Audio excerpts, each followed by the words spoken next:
Welcome back, Congress.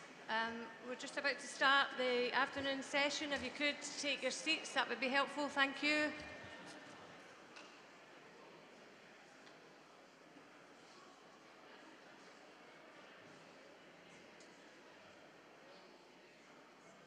Thanks very much, Congress, and welcome back to this afternoon's session.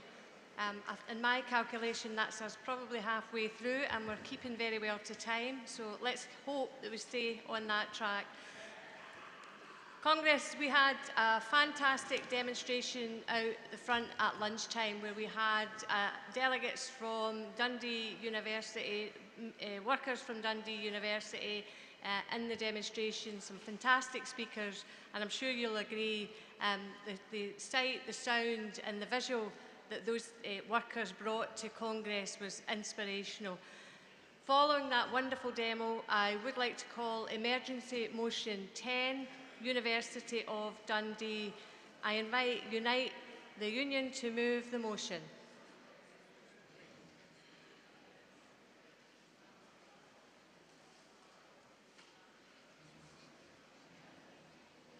Thank you, Delegate.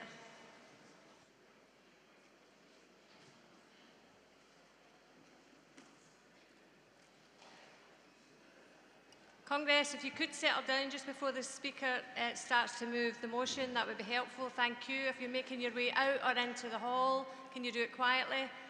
Thanks, Delegate. Thank you. Congress,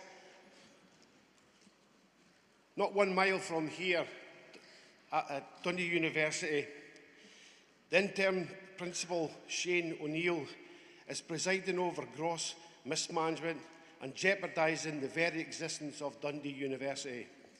Unite represents hundreds of workers in the university, from cleaners to security, janitors, technicians. Vital work is the need for the safety function of this university. The scale of the cuts announced will mean around 700 workers, many of which are members of Unite the Union, will be made compulsory redundant. The announcement of these job losses is bad management for years, underinvestment, mismanagement of a university. These job losses are proposed at the same time as each member of the university executive group are picking up salaries of £120,000 to £250,000 a year. That's £250,000 a year, £250,000 salary. Just take it on board. These people have single-handedly caused the institution that has played a huge role in Dundee at the centre of academic excellence, and which has been in existence for almost 150 years, to be brought on the brink of bankruptcy.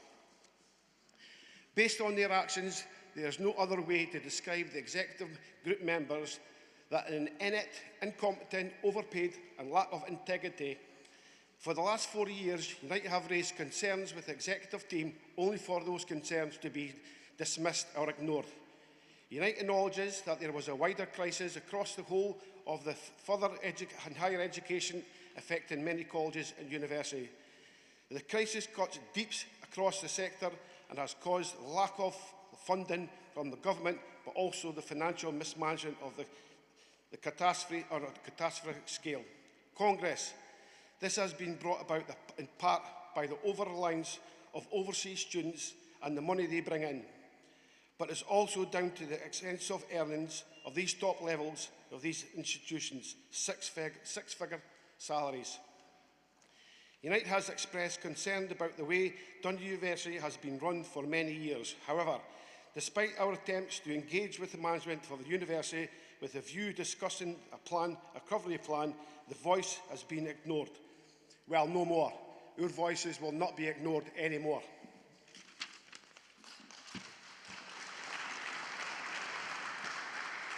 We are therefore calling for the redundancy notices to be halted, and our members have indicated that their willingness to take industrial action to defend their jobs. The halting of these redundancies should be the centre aim of the recovery, to establish a task force in order to allow the opportunity and properly consider and develop an alternative plan. which negates the need for compulsory redundancies and minimises the impact on the stakeholders, including all staff, students and the wider community in Dundee City. And Congress, the role of the task force, alongside the urgent need to focus on securing additional funding, should be protected the future of Dundee University, should seek a commitment to the proper funding and the governance of the higher education and further education in the sector across Scotland. Congress, I move.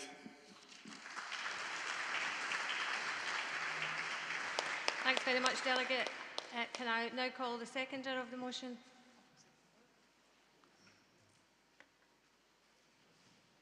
Formally? Thank you. Congress, can I call Mary Senior on behalf of the General Council? I want to speak in support. Okay. We'll take Next. President, Congress, Mary Senior speaking on behalf of the General Council in support of Emergency Motion 10, Dundee University. Congress, we've been unequivocal in our support to all of the workers at the University of Dundee. President, as you just said, we've stood on the steps of this hall to show them our support and solidarity. They are committed, hard-working people who, together with the students they teach and support, are the University of Dundee. They've been living a nightmare for the past 6 months due to a crisis not of their making. This Congress sends its support and solidarity to all of these workers and to the 3 campus unions who now all have strong mandates for industrial action to save jobs. Unite, Unison and UCU, my own union, where members have already taken 15 days of strike action to demand the employer takes compulsory redundancies off the table. The General Council is clear. We oppose any proposals that mean the workforce pay the price for this financial crisis through cuts to jobs, cuts to pay or to conditions. And campus unions have already successfully fought back against the employer's initial proposal to delay their March pay uplift earlier this year. And we're hearing that the collective effort of the trade unions is getting the employer to change tack. The General Council thanks Unite for bringing this emergency motion today. We welcome the establishment of the Strategic Advisory Task Force on Dundee University. The General Council has asked me to represent the STUC on this body. Congress, we're clear that the task force cannot replace or dilute the existing bargaining machinery at Dundee University and consultation and negotiation between the campus unions and the employer. The employer must negotiate and consult with our local unions, and we want those negotiations to be on a new recovery plan which does not slash 700 jobs.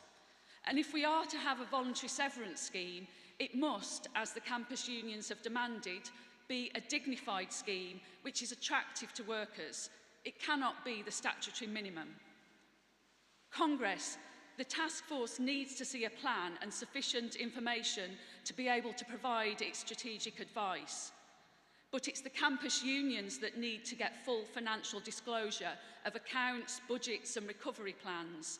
And after significant pressure from unions, we've started to receive this information.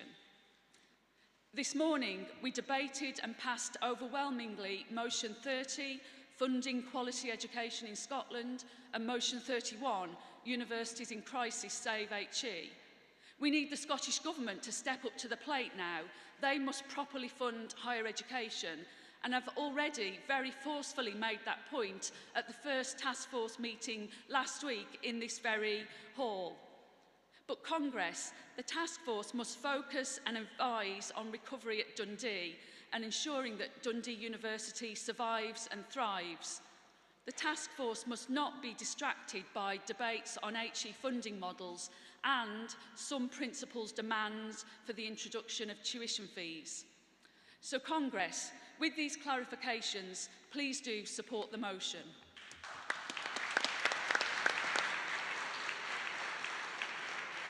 Thank you, Mary. I now call on any supporting or opposing speakers in the debate. Come forward, Delegate. Thank you, President. Dear colleagues, I'm Damien Stanchev, EAS delegate. I'm speaking for the second time today on a subject concerning universities, and this is because academia is very close to my heart. I'm an academic myself who's been working in universities over the past 20 years and took the effort to do a PhD and embark on an academic career. When I read this motion, including motion 31, which we passed earlier today, I thought about this famous saying, Rome wasn't built in a day. I think this is very true because Dundee University wasn't built in a day. It has taken a long time to establish it. But now it seems so easy to ruin it or destroy it. And I just thought, if we really do that, what would our forefathers think about us, who, people who have established this university, developing it, devoting their lives, careers to actually do that? From a personal perspective, think about the sacrifices, the pain, ambition, also perseverance it takes to build up a career. This is from an academic point of view. So Rome wasn't built in a day. Earlier this morning, I spoke in support of motion 31. I spoke about the dangerous, dysfunctional business models by which universities are run as businesses chasing profits. I also spoke about the impact of the crisis on people and their health and well-being. I spoke about the controversial investment decisions by universities, which are very often ruining their financial health or having big impact on their financial health. I also mentioned about the widening gap between staff and management, and so on and so forth. I mean, there is a lot that can be said, but I think let's take this message from this Congress when we think about Dundee University and other universities in the UK. Rome wasn't built in a day. So thank you very much. And please support the emergency motion. Thank you. Thank you, Delegate.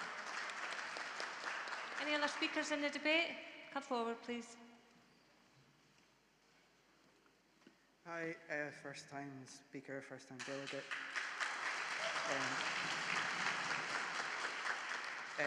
My name is B.D. Owens, and I'm from the Scottish Artists Union.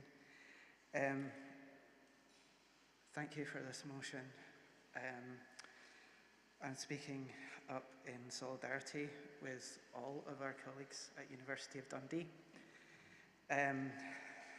I was a student at University of Dundee. I did my master's there, and it's really, really appalling and shocking what's going on. I want to speak up for Duncan of Georgenston College of Art,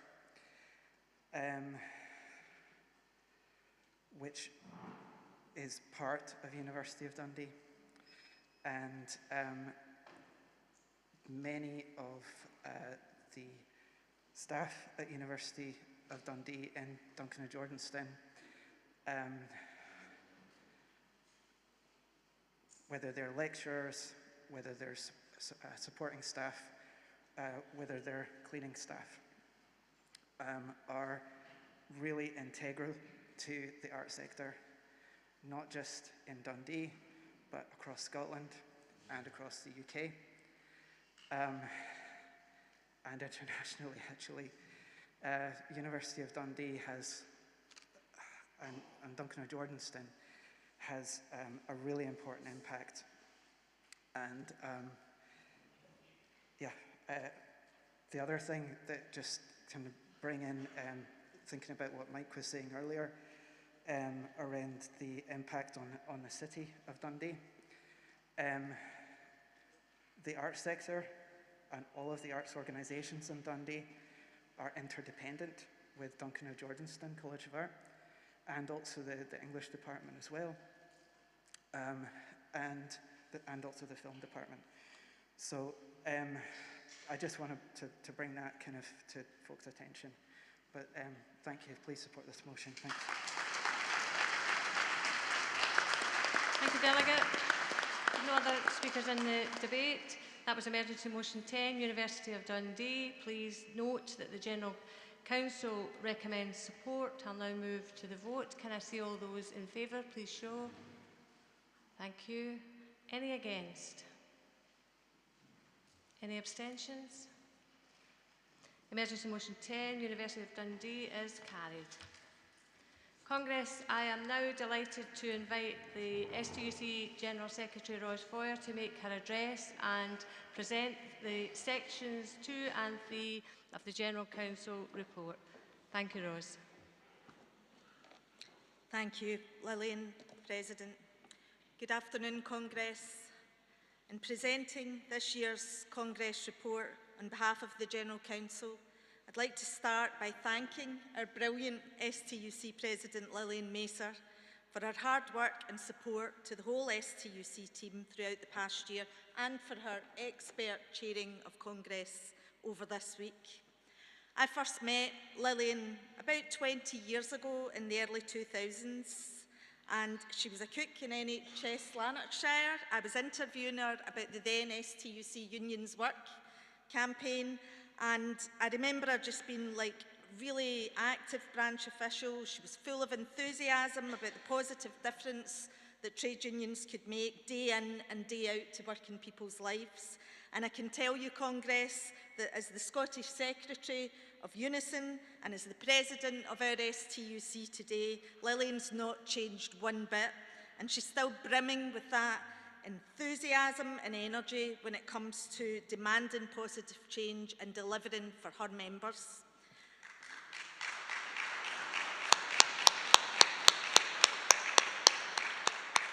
And it's that passion to deliver real change for our members that's never been more important than it is right now.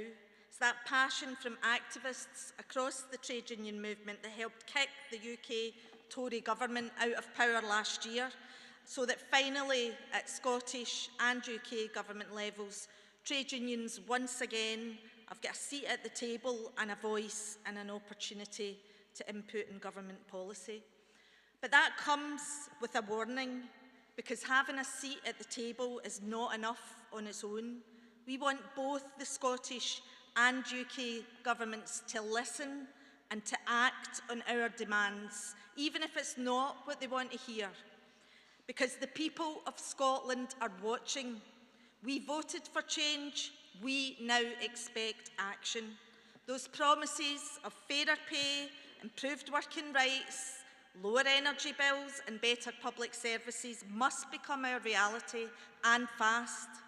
And on behalf of the General Council, I want to salute and give a message of solidarity to all of our members in Scotland's university sector, in particularly at Dundee University, who've been standing up and fighting back. We saw it at lunchtime today, Congress, protecting 700 crucial jobs in this city, but also highlighting the need for sustainable funding right across our higher education sector. And so too, I salute our members in Scottish Water, who are fighting for a fair and decent pay deal.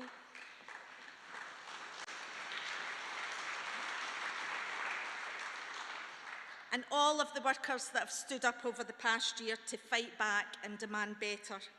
Because our members are angry and they are fighting back. Scotland's people can't afford more of the same. We've had enough of tired and timid government. We're fed up with broken promises. We need to see the improved living standards that working people across Scotland deserve, and that needs to happen now.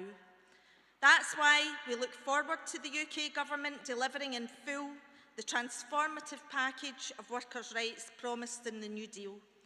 They're not mere policy pledges, they are the hard-fought and hard-won rights that are crucial to building a strong trade union movement, and that's why the theme of our Congress this year is building on the New Deal for workers. This must be our defining mission, Congress, and your General Council is clear. It's critical that we increase worker power and democratise our economy, and that means organising more workers into membership and extending collective bargaining across more areas of our economy. Because simply put, we know unions work. Unions taking strike action or threatening to do so put over £3.4 billion extra into the pockets of workers, and that's money the bosses and the government said wasn't there. So it's little wonder, and it's welcome, that in Scotland trade union membership grew by around 30,000, but the fact remains that the long-term trend has been one of decline since the 1980s. So where should we then focus our growth strategies? How can we work together and share our experience? How might we organise at community level as well as right across key sectors? And what are the best organising strategies for the digital age? These are the key questions that we must address, and we must address them together. Thankfully, there's no shortage of good work to learn from. Unite Hospitality have shown that it's possible to organise thousands of young workers in highly precarious sectors of the economy. Our creative unions have increased trade union membership in a sector dominated by freelancers, while successfully campaigning for tens of millions of pounds of additional public investment into their sector by the Scottish Government. And in our social care sector, as we saw this morning, Unison, GMB and Unite have been working hard together to develop strategies to support Scotland's 200,000 strong social care workforce, a sector dominated by low-paid women and migrant workers. And I'd like to pay tribute once again to the excellent reps that are leading that fight back.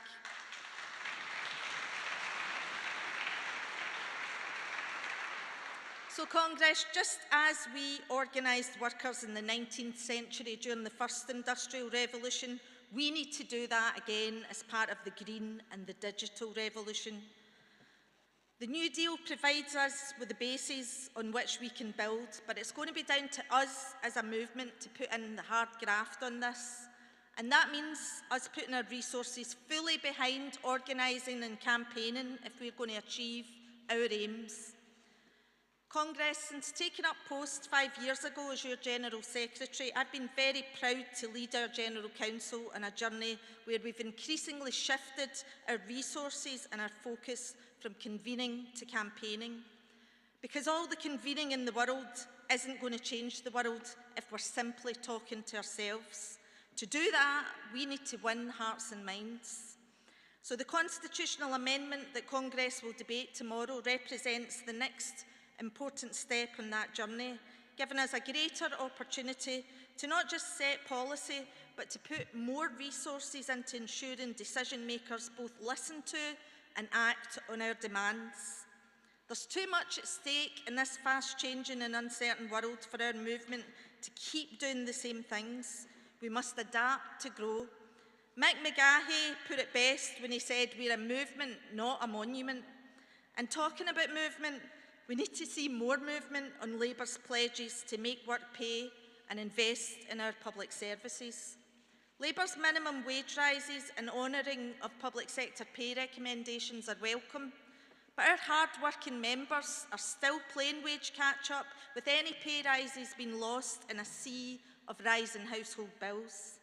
After decades of Tory austerity and years of underinvestment from the Scottish Government, we've got waiting lists at record levels, A&E waiting times dangerously high, and NHS staff at breaking point, while across local government we've seen asset stripping on a grand scale, cuts to teacher posts across Scotland, and services for our most vulnerable literally disappear. We need both our governments to bring forward a positive vision for Scotland's public services, not the short-term fixes offered by the profiteers. A prime example of that profiteering lives on in our care sector, where we will continue to demand better. And the same goes for public transport. We must ensure that all public transport is affordable, reliable, and serves the people by being fully in public control. Our governments have allowed far too many key services to be reduced to a commercial enterprise for the rich to get richer at our expense.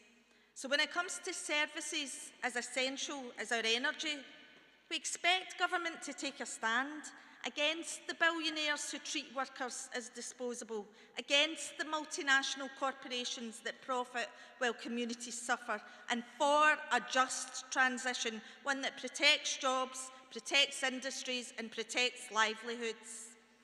That means taking greater control over our key industries. It means taking stakes in new infrastructure projects wherever public money is used. And it means growing public ownership of our energy systems and doing whatever it takes to make energy bills more affordable right now for ordinary working people. Because in an increasingly uncertain world, the truth is we can't continue to relinquish our economy to forces out with our control. And Congress, given the news today, nowhere symbolises that more than Grangemouth. And I want to pay tribute to the campaign waged by the Unite Union members to secure a long-term future for their site. But the failure to keep that refinery open is an inexcusable and unforgivable failure of both the Scottish and the UK governments.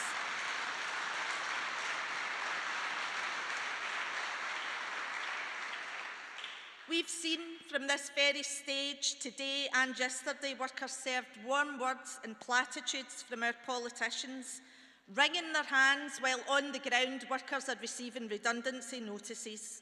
And it's high time both they and the billionaire class who own our national industries were properly held to account if we're ever going to make just transition a reality. Congress, there's never been a more important time for our governments to stand up without fear to those who retain power and wealth at the expense of the many. We need to see bold actions to target and tax wealth using the full powers of both the UK and the Scottish governments to ensure those who have billions accrued in land, property and assets pay their fair share.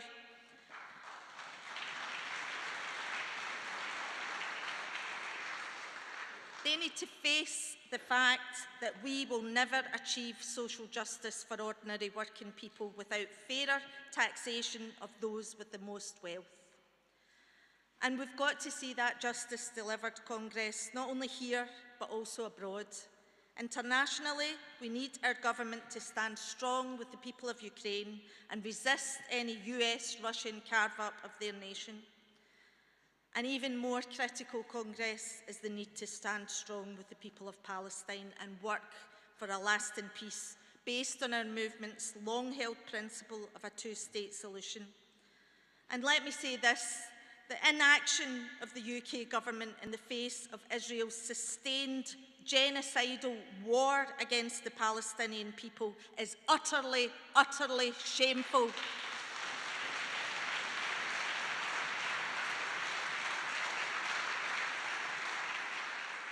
Justice needs to be served on all sides, and peace must be pursued with urgency and resolve. But instead, we're seeing silence and compliance, and we must demand better. The task of dealing with the implications of the US under Trump's rule is an unenviable one for any government, but the changing international and economic circumstances don't justify slashing international aid budgets or taking benefits from our disabled people. And it's inexplicable how any politicians, let alone those of a UK Labour government, would continue to keep the two-child cap in place and sleep easily at night. They have got to change course if we're to avoid an even further explosion in poverty within the coming years. Congress, on so many fronts, our workers deserve so much better. This absence of ambition and action from successive governments is creating a vacuum in our communities, and it's a space that right-wing forces are eagerly filling. Forces being emboldened daily by the Trump-Musk alliance in the US. And mainstream politicians are entering the last chance saloon of public opinion. And if they don't deliver for working people and stand up against the billionaire class, it's becoming increasingly clear that voters will seek answers elsewhere. The far right are making gains because they address how people are actually feeling, exploited, undervalued, and with their trust in our traditional parties broken by years and years of unkept promises. But the promises of the far right are based on lies. They've got no interest in delivering for ordinary people. They are simply lining their own pockets, looking after their own interests, and working people are going to suffer terribly as a result if we fall for their lies. It's not the migrants who arrive in small boats that are the enemies of our class. It's the super rich who arrive in their private jets. And Farage and his cronies are simply the puppets that the billionaires are happy to support so that they can do the very important job of dividing us. So all governments, all of us, need to break that cycle. We need government to deliver fast on improving living standards across working class communities, and it's the duty of our movement, of all progressive parties, to stand strong against the hatred and division of the right. Our role is to unify, not divide, to sow the seeds of hope and compassion, not contempt and fear. And in practical terms, that means creating a welcoming space for everybody in our society, whether they be immigrants or trans men and women. The right love to talk about their war on woke, but we are going to all have to wake up to their lies, and we're going to have to realise that the greatest defence we have against the rise of the extreme right is a trade union movement that is strong, that is united, that is unrelenting in delivering for working people. So we will build the campaign to demand better from our politicians. We're going to unite, we're going to unify, we're going to collectivise, and we're going to join progressive groups across Scotland, like the members of the Poverty Alliance as part of their Scotland Demands Better campaign, to mobilise across every workplace and in every working class community in Scotland. And together, united and fearless, on Saturday the 25th of October, we will march on the Scottish Parliament to deliver a stark warning to our politicians. The backlash against the bullies and the billionaires has begun.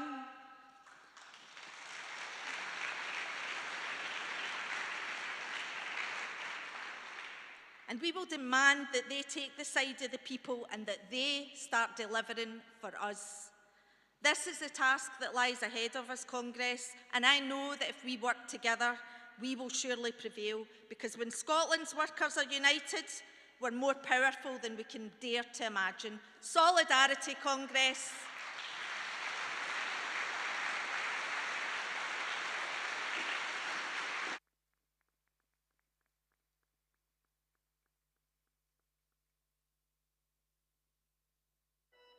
People in Scotland want a just and compassionate society. But despite some welcome commitments from our political leaders, progress around social, economic and environmental justice is just too slow. And in many areas, things are actually going backwards. Too many people don't have the stable foundation they need to build a better life for themselves and their households, and a better future for all of us.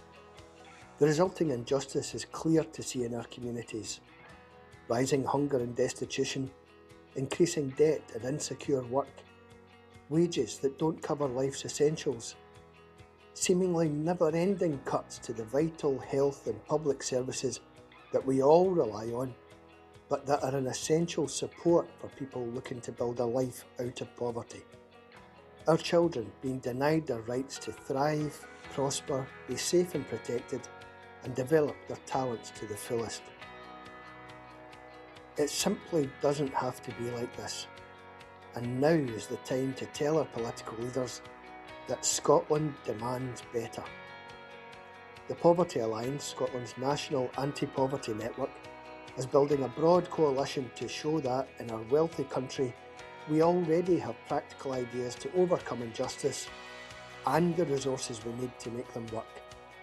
We are building towards a national march and demonstration for justice to be held in Edinburgh in October 2025. We hope to see thousands on the streets of the capital and showing support from their homes and in their own communities.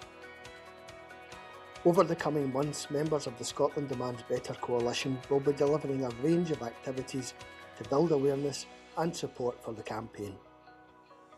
Whether you're a member of a trade union, active in a local community group, campaigning on climate change or involved in your local church, now is the time to get involved. Join the campaign for a just and compassionate Scotland. Join us to build a better future. Join us to say Scotland demands better.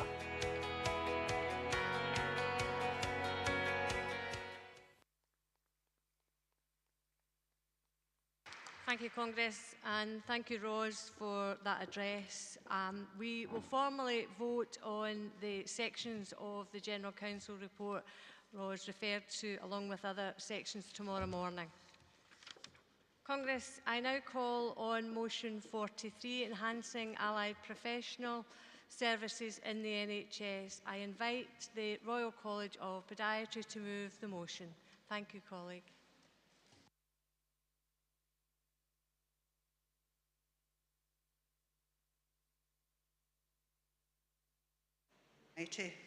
First time delegate and speaker.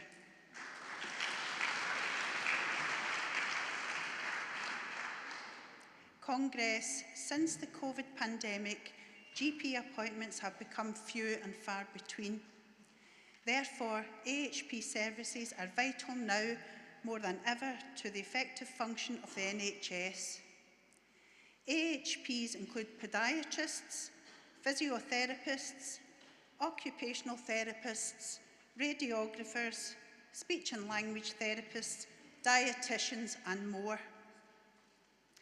These services all provide essential treatments that contribute significantly to patient outcomes and to the overall efficiency of healthcare delivery. Across the UK, AHPs make up the third largest clinical workforce in the NHS, contributing to over 4 million patient interactions every week. Despite this, AHP services in the NHS are facing several challenges, and addressing these are crucial to maintain and improve the quality of care provided. Congress asked the STUC to work with Scottish Government to increase funding, then allocate targeted funding to ensure sufficient resources for staffing, equipment and facilities to meet patient demand. Address workforce shortages by developing and implementing strategies to recruit and retain AHPs, including competitive salaries with attractive benefits and clear career progression pathways. Support mental health and well-being by providing a robust framework for AHPs within the workplace to reduce workplace-related stress and burnout. Enhance professional development by investing in continuous professional development opportunities, ensuring AHPs have access to the latest training, research and advancements in their particular professions. Encourage and facilitate interdisciplinary collaboration between AHPs and other healthcare providers to ensure holistic and integrated patient care. Launch a public awareness campaign to highlight the role and importance of AHPs in the healthcare system. Increase funding for research and innovation in AHP disciplines to improve clinical outcomes. Congress calls on General Council to advocate for significant improvements in working conditions and support AHPs within the NHS to ensure they continue to provide preventative, high-quality care, improve patient outcomes, decrease inpatient admissions and contribute to a sustainable and effective healthcare system in Scotland. Congress, please support. Thank you, Delegate. Can I now call on a seconder for the motion? Thanks, colleague. Good afternoon, Congress. My name is Leah Boudreau, representing the Chartered Society of Physiotherapy, and we are seconding this motion. We know that the NHS staff feel they are stretched too thin. There is not enough staff, support, funding, and resources to provide the care they know patients need. NHS Education for Scotland provides a quarterly update on staffing, statistics, and as of the 31st of December 2024, there are 14,084.3 allied health professional staff working time equivalents and 435.6 vacancies. This number of vacancies equates to 16,117.2 lost hours per week. Vacancies and staff shortages lead to longer patient waiting times, reduced capacity, additional pressures on staff and services, increased sickness absences, and loss of staff in the NHS. The Chartered Society of Physiotherapy issued a survey regarding physiotherapy staffing last year, and nearly 600 Scottish staff shared their concerns. 98% of Scottish members feel that their current staffing levels are insufficient to meet the needs of patients. 49% have said they considered leaving their role due to overwhelming stress. Our members told us we have lost many skilled and excellent therapists due to poor job satisfaction and stress. Even a graduate 9 months into their role said they weren't sure how much longer they could go on under such stressful working conditions. Respondents highlighted how longer waiting times are worsening patient outcomes, leaving patients at greater risk of falls, emergency hospital admissions, and further complications. The Chartered Society of Physiotherapy are running a campaign highlighting needs for physiotherapists, and the ask is clear.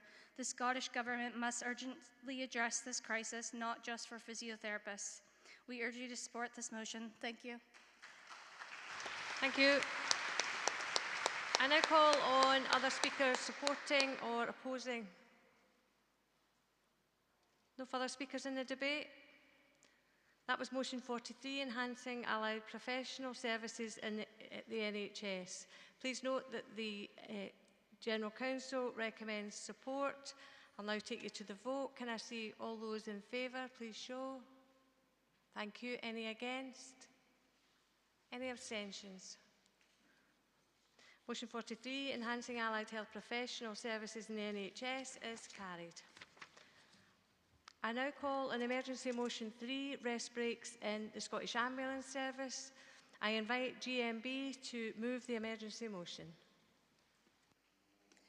President Congress, Linda Carr-Pollock, GMB Scotland, moving emergency motion 3, rest breaks in the Scottish Ambulance Service. Congress, the issue of rest breaks in the Scottish Ambulance Service has run on for years. During that time, members have been promised by management that a solution is just around the corner. At one point, management actually went further than that, further than what trade unions were seeking, only to rip it away a few months later. As the culture of overwork returned, this was a false dawn that only prolonged the problem. Like all frontline healthcare workers, their driving purpose is to save lives and care for people in need.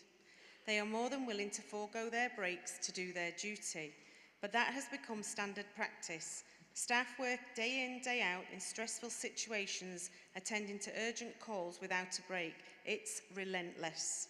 It's made worse by the fact that staff are frequently expected to work beyond the end of their shift.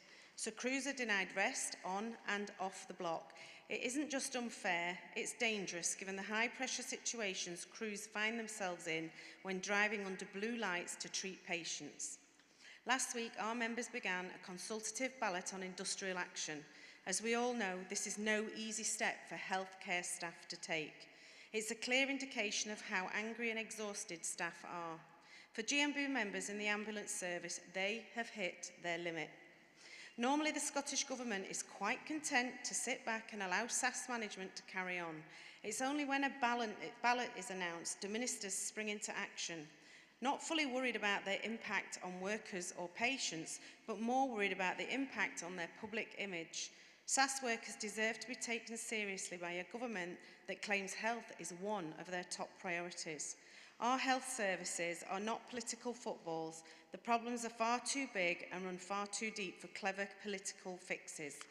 Every political party has a responsibility to put forward solutions, not just the problems, and work seriously and sincerely towards implementing them. We know that the problems run through health services and into social care, but there needs to be a genuine start on those conversations. How do we reset industrial relations? How do we make sure the service is properly resourced?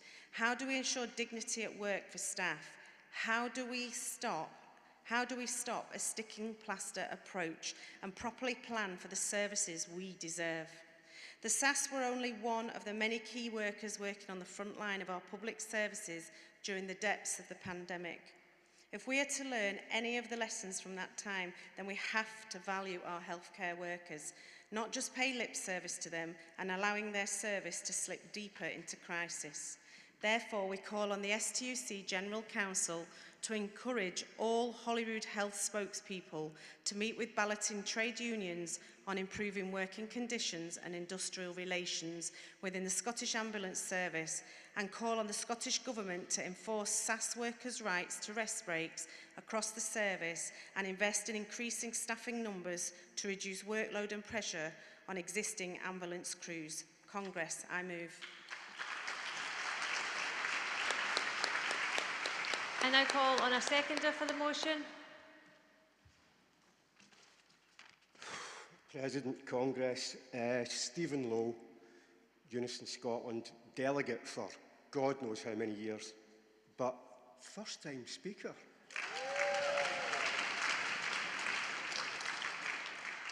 The difficulties faced by our ambulance workers have been outlined, and it's not a new issue.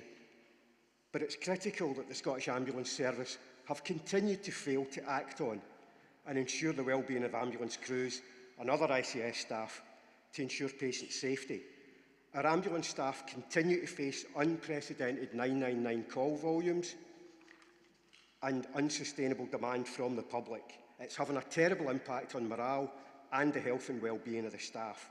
Under current working conditions, our members work full shifts and in some cases beyond without getting their legally afforded rest breaks, and the excessive waits and delays are affecting them. We did a recent survey and our members showed 3 in 5 report a significant impact on their mental health and 2 in 5 are thinking of leaving. Congress, when you phone an ambulance, you don't want the person or the people that arrive to be dead on their feet. Because if they're dead on their feet, there's a much bigger chance of you being dead in the van.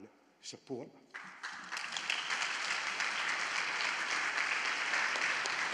Thanks, Stephen.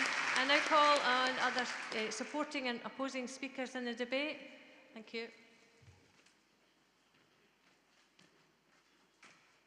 President, Congress, Stephen Lindsay, Unite the Union, who originally would have seconded this motion, but more than happy to see the support shown by Unison to this excellent motion from GMB. We've all read the horror stories of so-called ambulance stacking, and ambulance staff having to wait for hours outside A&E, with our members in the backs of vans, unable and unwilling to leave their patient while waiting for the patient to be offloaded and taken into A&E. This should never be acceptable as the norm or should be taken for granted. And on top of all of this, for there not to be the facilities or for staff not to be given the time for appropriate legally mandated rest breaks is entirely unacceptable. Please support the motion. Thanks, Delegate. Any further speakers? Come forward. Thank you. President, Conference, Kerry McCrone, Fire Brigade Union, supporting Emergency Motion 3. The Fire Brigade Union stands beside our comrades in the Scottish Ambulance Service. Rest breaks are a basic worker right. Scottish Ambulance Service workers are under immense pressure every single time they go out to work, on every second, every minute and every hour of every day.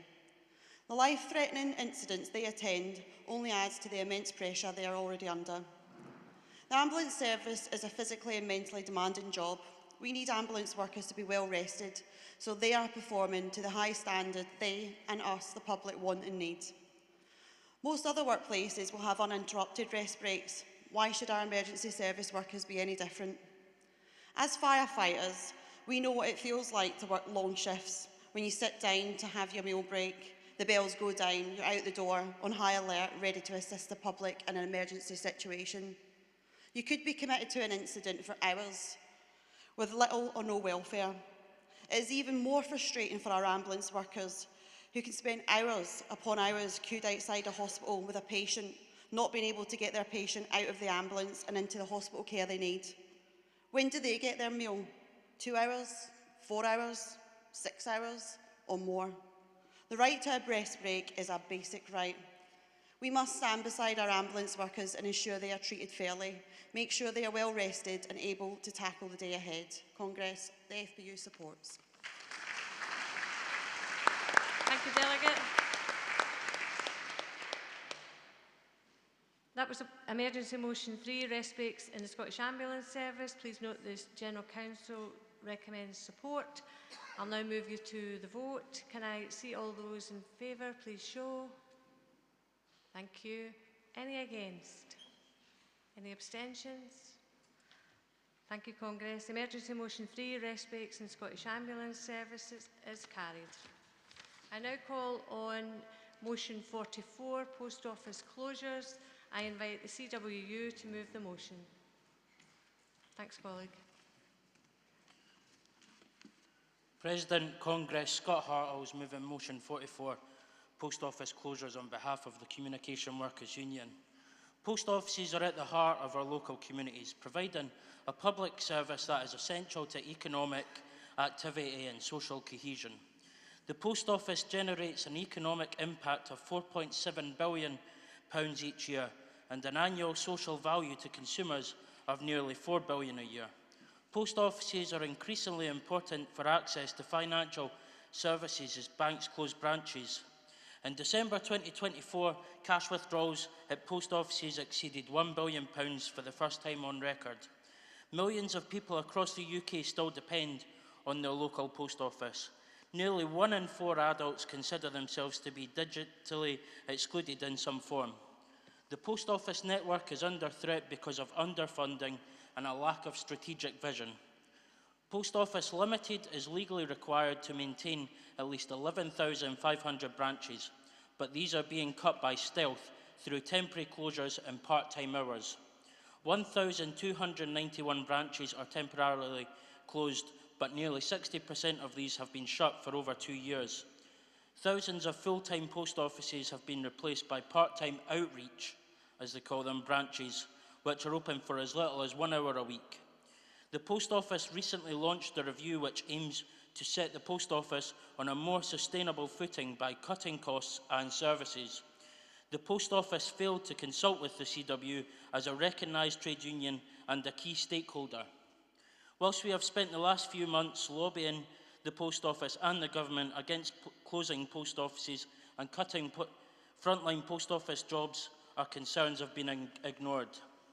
Earlier this month, the Post Office confirmed proposals to close and franchise the remaining 108 Crown Post Offices, with the loss of 1,000 directly employed jobs. The CW is clear that our members must not be associated as victims of the Horizon scandal, and their jobs must not be viewed as collateral damage by the new leadership of Post Office Limited. The Horizon scandal was created by the failures of the Post Office leadership and the Government as its sole shareholder, and they must find the means to put things right without destroying the Post Office network and services. The CW is calling on the Government to take bold action in ensuring that the service survives and thrives over the long term. Since financial year 2015-2016, there has been a reduction of 63% in traditional funding from the Government. In a recent parliamentary debate, Lord Arbuthnot said this: "I believe in the Post Office.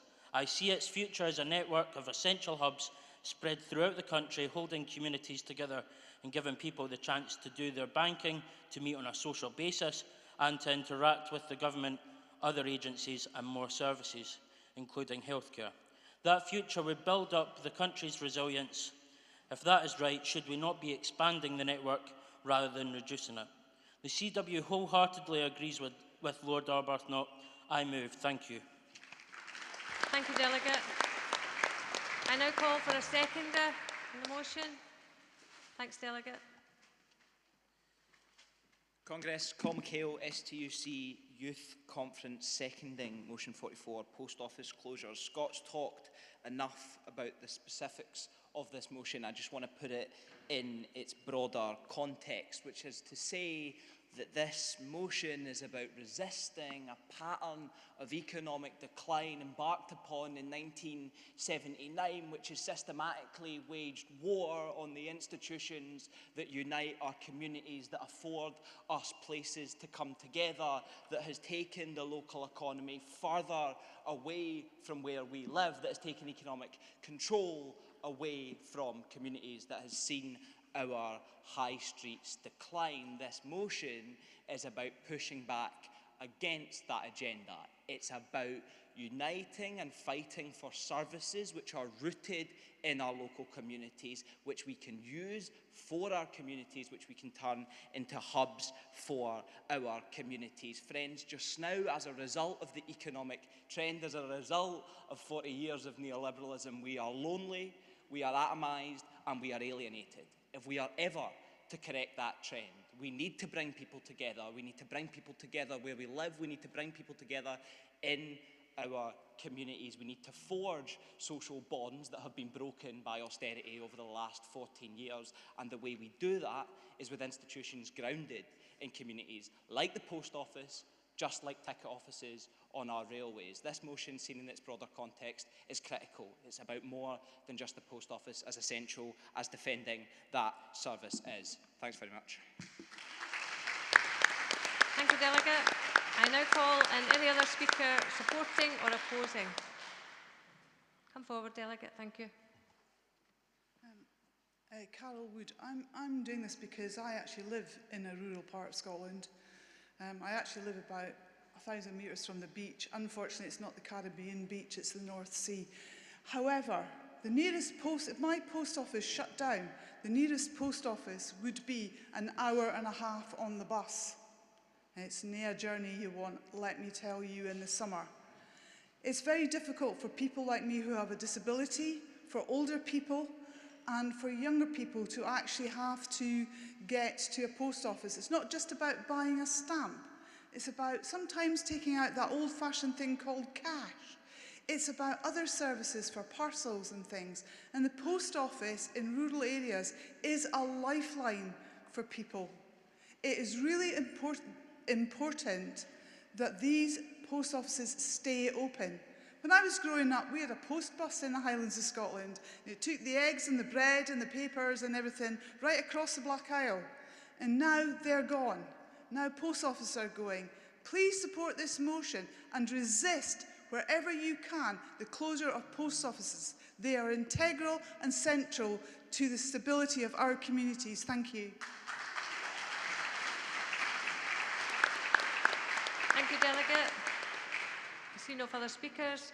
That was motion 44, post office closures. Please note that the General Council recommends support. I'll now take you to the vote. Can I see all those in favour? Thank you. Any against? Any abstentions? Motion 44, post office closures, is carried. I now call on motion 45, support for the development of Firefighter Row. I invite the FBU to move the motion. Thank you, colleague. President, Congress, Simon LaRue, Fire Brigade Union. Moving motion 45, support the development of the firefighter role. Congress, yesterday we heard from the First Minister, his government agenda and commitment to invest in public services, declaring the demands of the population are at the heart of the agenda. Alongside this, he commented on the great collaborative work with the trade unions, which bring effective and sustainable talks. I think we can all agree firefighters are one of the cornerstones of the community safety in Scotland. Every day, these dedicated workers put themselves in harm's way to protect us, not just from fires, but from floods, road traffic collisions and chemical incidents. Our role has never stood still. It has evolved constantly in step with the changing risks and needs of our society. Trials in Scotland through 2017 and 18 prove that expanding firefighters' roles to correspond with the ambulance service can save lives. Faster response times, improved survival rates, fewer admissions to overstretched hospitals. These are the outcomes that serve every community in Scotland. Not just these important outcomes, the research cost-benefit analysis also claimed that for every £1 spent on the EMR work, there alone would be a return of over £4. In 2022, the Fire Brigade Union and the Scottish Fire and Rescue Service reached a groundbreaking agreement to formalise and develop these life-saving responsibilities. This agreement was not rushed. It was negotiated in good faith. It was backed by evidence. It aligned completely with the Scottish Government's own fire and rescue framework and with the national health priorities on cardiac arrest survival and community healthcare resilience. This would allow the ability of firefighters to correspond to the medical emergencies, including out-of-hospital cardiac arrests, and could mean the difference between life and death, especially within our rural communities. This agreement would also see us expand our home safety and prevention work, and finally allow us to provide a proper response to mass casualty events with the right training and equipment. The FBU have raised the lack of movement to the Scottish Government at the previous 2 STUC meetings with the First Minister. Surely this very agreement, sitting in a drawer in Holyrood, will allow for the demands of the population to be put at the forefront of public protection alongside the financial benefit it would bring. But Congress, let's be clear, without the necessary financial support from the Scottish Government, this agreement is being left to wither. An agreement without funding is not a commitment, it's a broken promise. An agreement without funding leaves our firefighters stretched, our communities exposed, and vital opportunities for saving lives squandered. Congress, our firefighters cannot do more with less. If the Scottish Government genuinely believes in its own policies on improving public safety and health outcomes, it must back words with action. It must fully fund the 2022 agreement. That means crewing, that means training, that means resources, nothing less. Our firefighters deserve the tools and support to meet evolving risks head-on. Our communities deserve a fire and rescue service that is properly resourced, modern and ready for the future. Congress, you've been behind us on our previous cuts and decon campaigns. Your continued support is appreciated by our members. We need to make sure that the Scottish Government does not miss out on this opportunity. I urge you, support this motion, stand with your firefighters, stand for a safer Scotland. Congress, I move.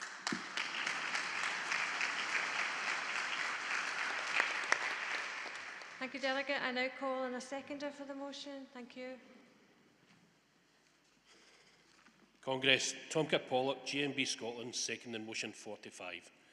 Congress, it's not common for a trade union and employer to agree on a robust amendments to rules. What's more, it's not common that that agreement reached actually fits with the Scottish Government's own priorities. But it is then incredible that the Scottish Government refuses to fund the agreement and develop firefighters in their service. This wouldn't just make a massive difference to firefighters who could access additional training resources, but it would make a massive difference to our communities in saving lives and keeping people safe, which are the fundamental aims of our emergency services. This wouldn't undermine the vital role of GMB members in the Scottish Ambulance Service, but it would in fact complement it. GMB members in ambulance service are currently conducting a consultative ballot for strike action over rest breaks. They are already frequently overworked, with many forced to wait in long queues at hospitals, preventing more crews being able to attend potential life-threatening emergencies. The ambulance service needs additional resources, but so does the fire service. Both can work together to provide the vital frontline services communities deserve. Ambulance crews are happy to forgo or end their breaks early to attend a life-threatening emergency. They know their role and they want to do their job properly. Firefighters are asking for exactly the same. Trials have proven that properly supporting the evolution of the role of firefighters, that lives can be saved. These are not a luxury or preferred services. These are the basic services we would all expect. In this day and age, it is not a matter of whether the Scottish Government can afford to fund this evolution, or whether we can afford not to. To not fund it will cost lives. Congress, please support this motion. Thank you, Delegate. I now call on other speakers supporting or opposing. No further speakers. That was motion 45, supporting the development of the firefighter role. Please note that the General Council recommends support. I'll now take you to the vote. Can I see all those in favour? Please show. Thank you. Any against? Any abstentions? Thank you. motion 45, support for the development of the firefighter role, is carried. I now call on motion 49, restoring the Dreadnought service for Scotland's maritime professionals. I invite Nautilus International to move the motion. Thank you.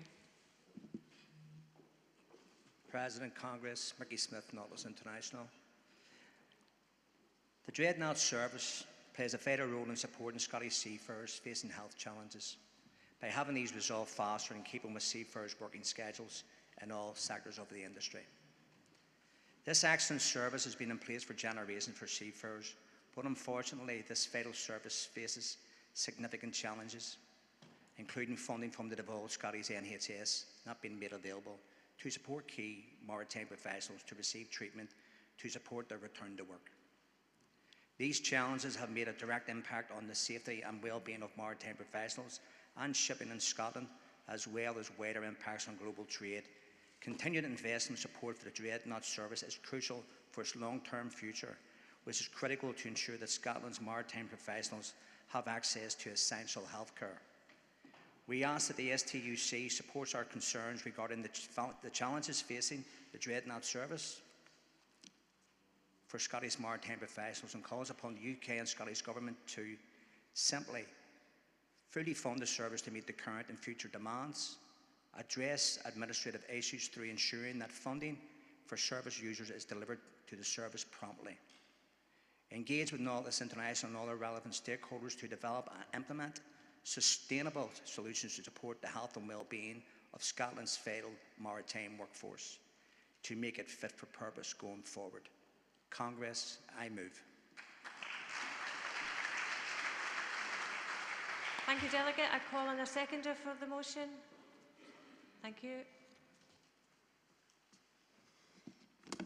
President, Congress, Dan Henderson, RMT, seconding Resolution 49.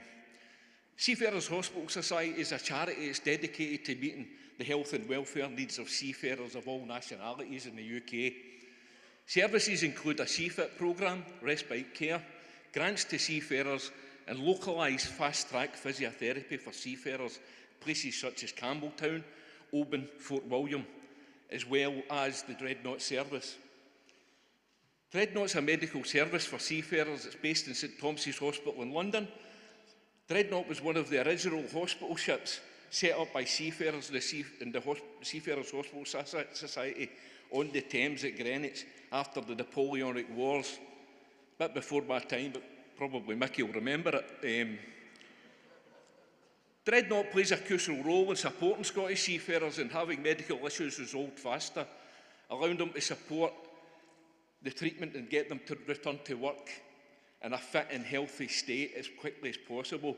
In a physically demanding job that seafarers have, with unique work patterns and workplaces, we constantly see our members apply only to be ignored due to red tape and the refusal to fund them. Some employers take on the option of private healthcare. Some employers are only too eager to take our members down the road of capability route and potentially get out the door and get out the industry altogether. It's up to the Scottish UK Government to come together to fund this service.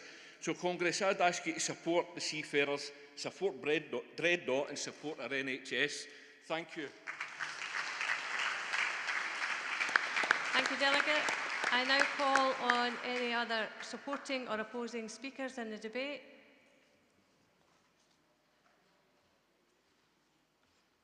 Thank you. That was motion 49, restoring the Dreadnought services for Scotland's maritime professionals. Please note that the General Council recommends support. I'll now take you to the vote. Can I see all those in favour? Please show. Thank you. Any against?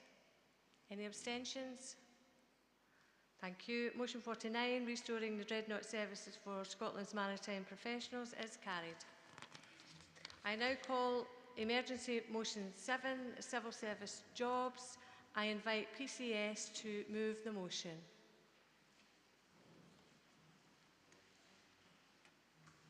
Thank you.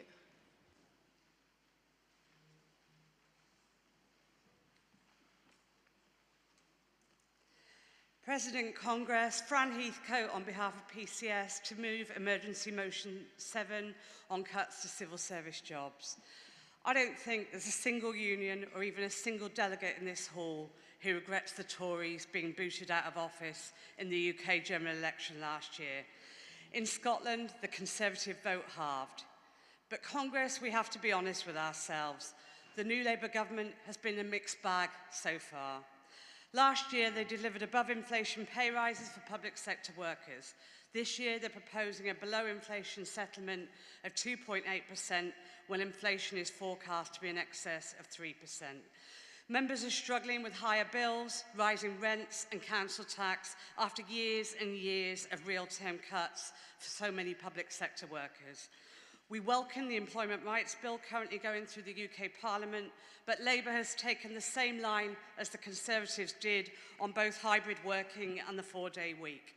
At the spring statement, Rachel Reeves announced a 15% cut in the Civil Service Administration budget, with the Chancellor stating that this may mean the loss of up to 10,000 jobs in the UK civil service, likely including hundreds here in Scotland. Those cuts risk damaging public services. The public is already telling us that they wait hours too long to get through on our helplines for tax payments or to claim benefit. And there's a huge backlog in processing asylum claims still, which results in large hotel costs. We need more dedicated civil servants, not fewer. Another round of austerity, even if on a smaller scale than before, is still another round of counterproductive cuts that will damage public services and the interests of working class people. You cannot cut your way to growth. PCS has no problem in principle with savings or efficiencies being made. There is money to be saved by reducing spending on consultants and by ending profiteering on outsourced contracts. This government promised the biggest wave of insourcing in a generation, and we expect that to happen.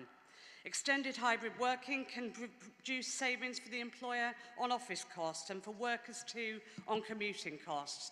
And we are happy to work with the government on finding those sorts of savings.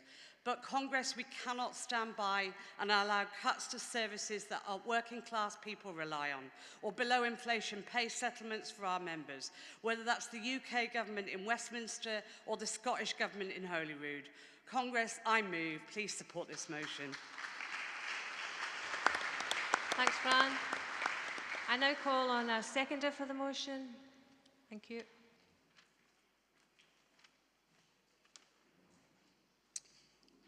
President, Congress, Bob Harvey, Prospect Union within Scottish Government. Speaking to second and to welcome PCS motion on this important issue. We welcome the clear difference approach taken by the Scottish Government to the industrial relations and in the funding for the devolved civil service, public service as well. However, we always need to be guarding around the direct or indirect threats to that approach, which could be on the horizon. We don't know that bit. The disproportionate calculations by the UK Labour government of the industrial relations, from which the dispatch box in respect of what it is. Recent announcements in relation to the civil service job cuts and the office closures. Congress, we need to continue to apply pressure to the Scottish Government to ensure that public funding is not wasted or go to expensive outsourcing or contracting out within solutions. To ensure that the civil and public services do not see erosion from the under salaries and impact on the rise in inflation. Congress, we second this motion. Thank you, colleague. I now call on any other supporting or opposing speaker in the debate. That was Emergency Motion 7, Civil Service Jobs. Please note that the General Council recommends support. I now move you to the vote. Can I see all those in favour? Please show. Thank you. Any against? Any abstentions? Thank you. Emergency Motion 7, Civil Service Jobs is carried. Congress, I now move to Composite R, Peace and Military Spending, covering motions 51 and 116. I invite Clydebank Trades Union Council to move the composite motion. Thank you. Thank you, President. Congress, Nathan Hennebury here from Clydebank Trade Unions Council.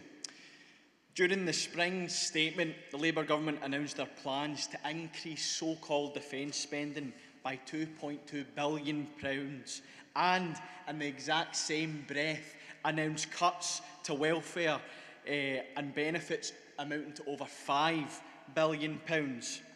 The establishment parties across Britain continue to fail working class people as they lack any alternative to cuts that isn't in everything except preparations for war and Armageddon. And it's been highlighted by speakers in previous motions and from the General Secretary, Ross, as well, that these rulers above us know only one thing, and that is lining the pockets of the fat cats of private industry and enterprise. But it's not just the establishment parties who lay in fault in this. Some in our own trade union movement and in our peace movements have continuously toed the imperialist and private profiteers line for far too long. Claims that continued and growing expenditure into the arms and defence industry will provide a future for young workers across Scotland. But as conference this, if war in Europe goes ahead, or indeed a wider war in the Middle East also, then what future does that leave for our young workers?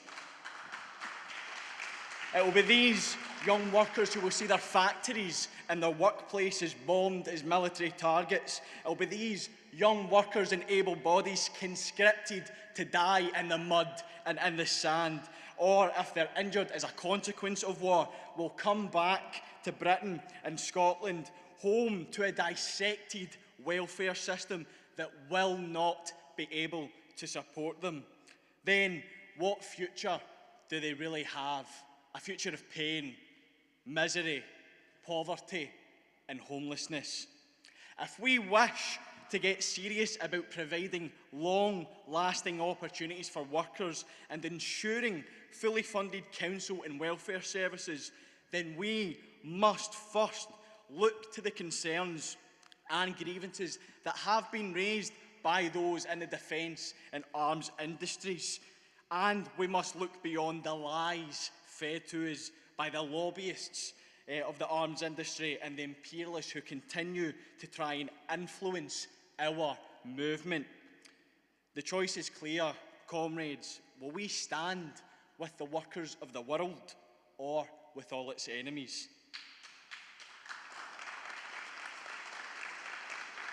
The choice is very simple.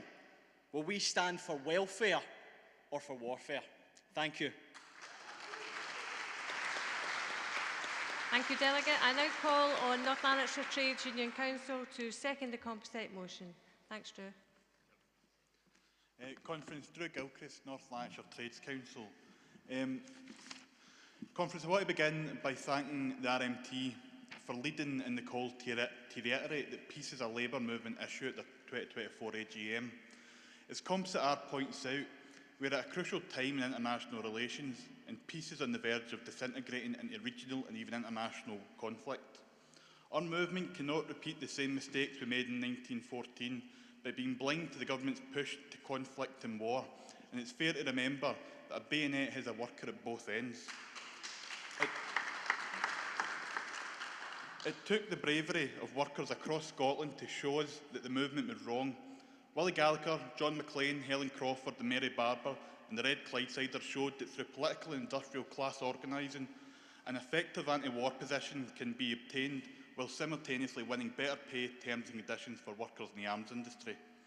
We agree with the General Council's statement that it is a mistake to cut public services, but we would go further and say that it's a direct attack on the working class.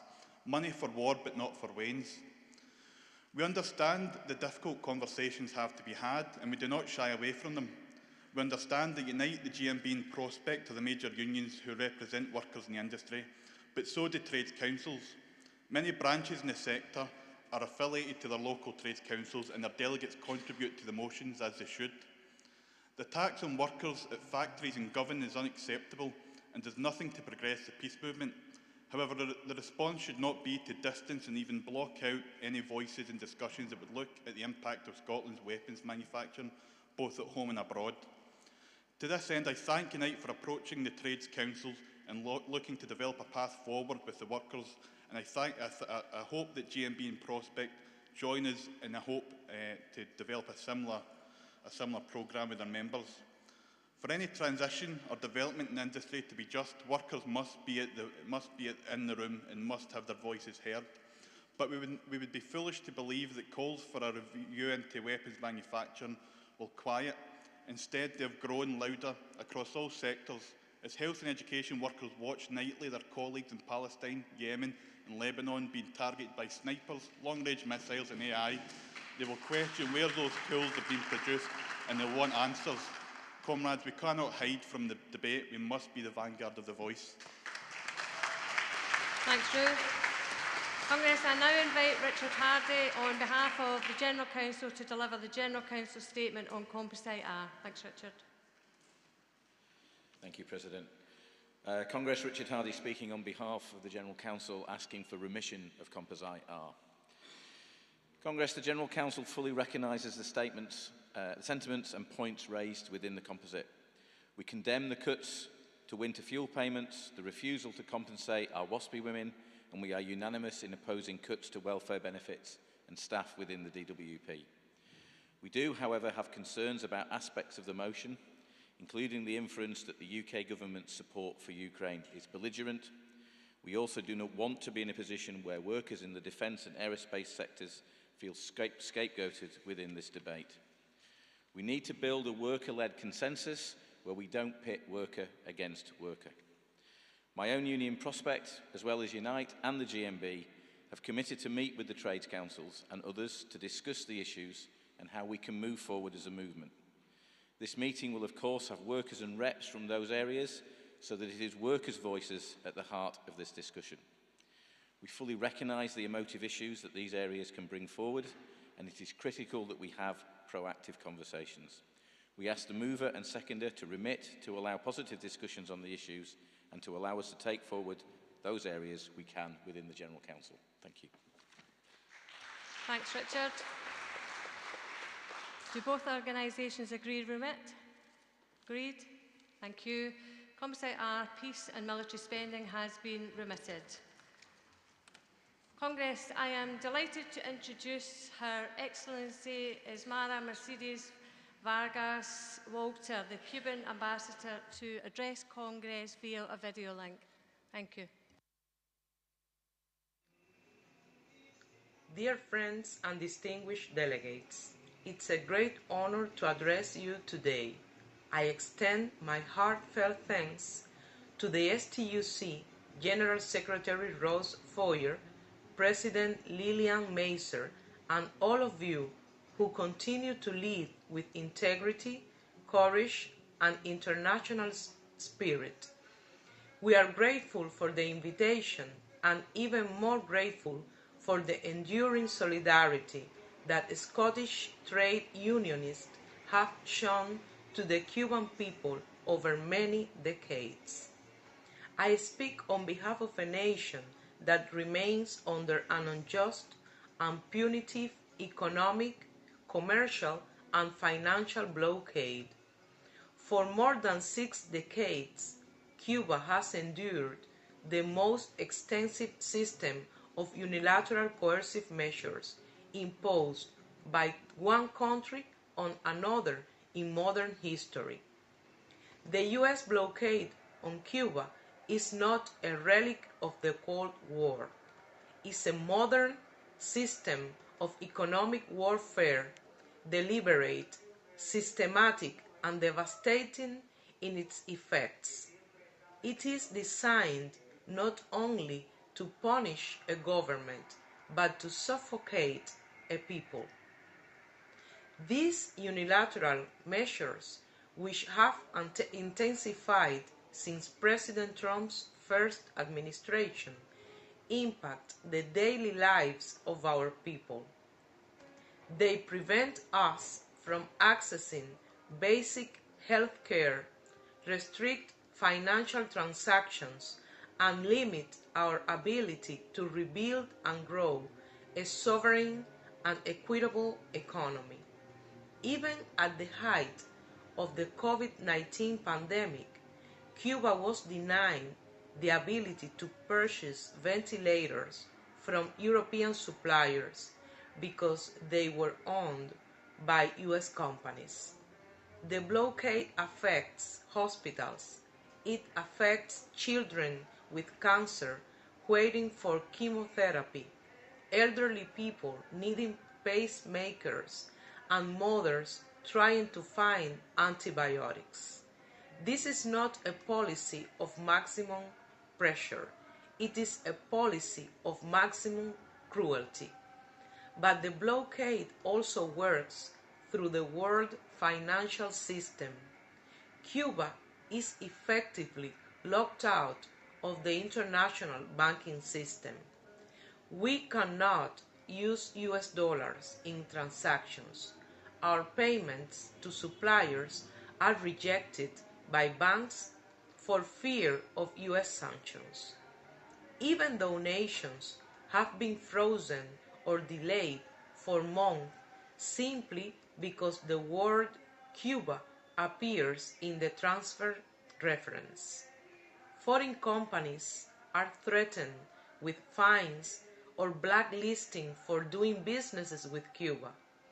Airlines, shipping companies, insurance companies, even small suppliers have stayed away out of fear.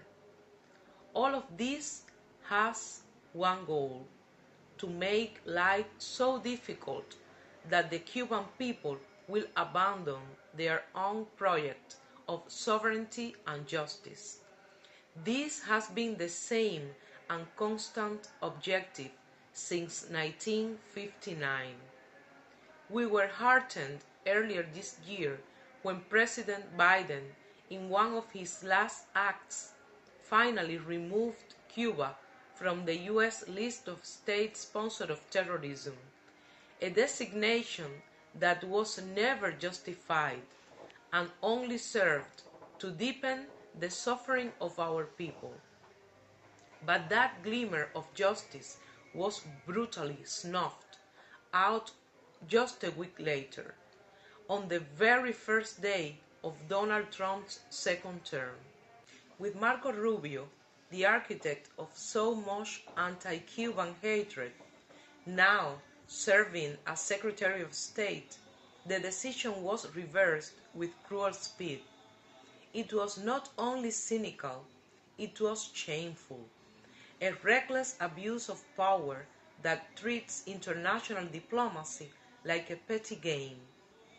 There was no new evidence, no legitimate basis, just political theater to punish a small country that dares to choose its own path. It is not only ridiculous, it is evil. And yet, despite these enormous pressures, Cuba continues to prioritize health care, education, and social development. We remain committed to dignity, justice, and peace. We have not and will not give up.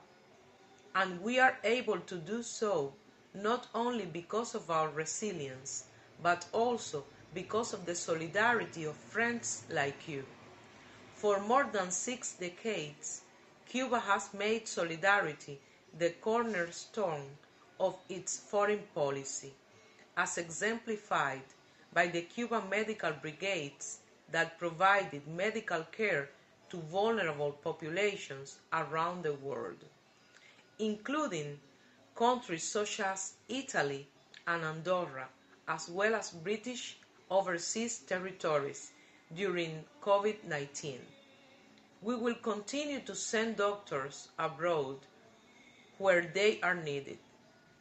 Dear friends, dear delegates, solidarity is not just a word, it's an action. And you, our brothers and sisters in the British trade union movement, have shown true solidarity time and time again. The Cuba Vive appeal, a testament to this spirit of international cooperation, has helped to send vital medical supplies to our island despite the restrictions imposed by the blockade. We are deeply grateful for the recent containers of medical supplies that have arrived in Cuba, providing essential supplies for our hospitals and clinics. We want to reaffirm our commitment to deepen our cooperation with the STUC and all its member unions. Cuba's doors are open to you, whether through delegations, exchanges, or solidarity campaigns. We welcome your presence, your ideas, and your support. Havana and Glasgow are twin cities. We celebrate the Havana-Glasgow Film Festival every year, and we are proud of the academic collaboration between the universities of Scotland and Cuba. Let's continue to deepen and strengthen our ties. The people of Cuba are not alone.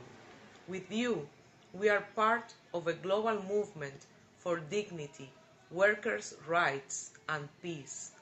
Thank you for your friendship, for your activism, and your belief that another world is not only possible, but necessary. Thank you so much.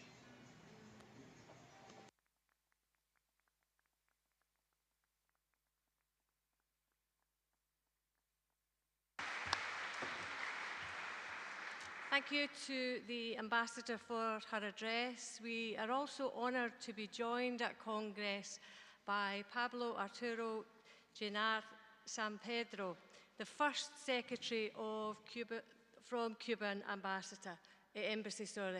Welcome, Pablo, welcome to Congress.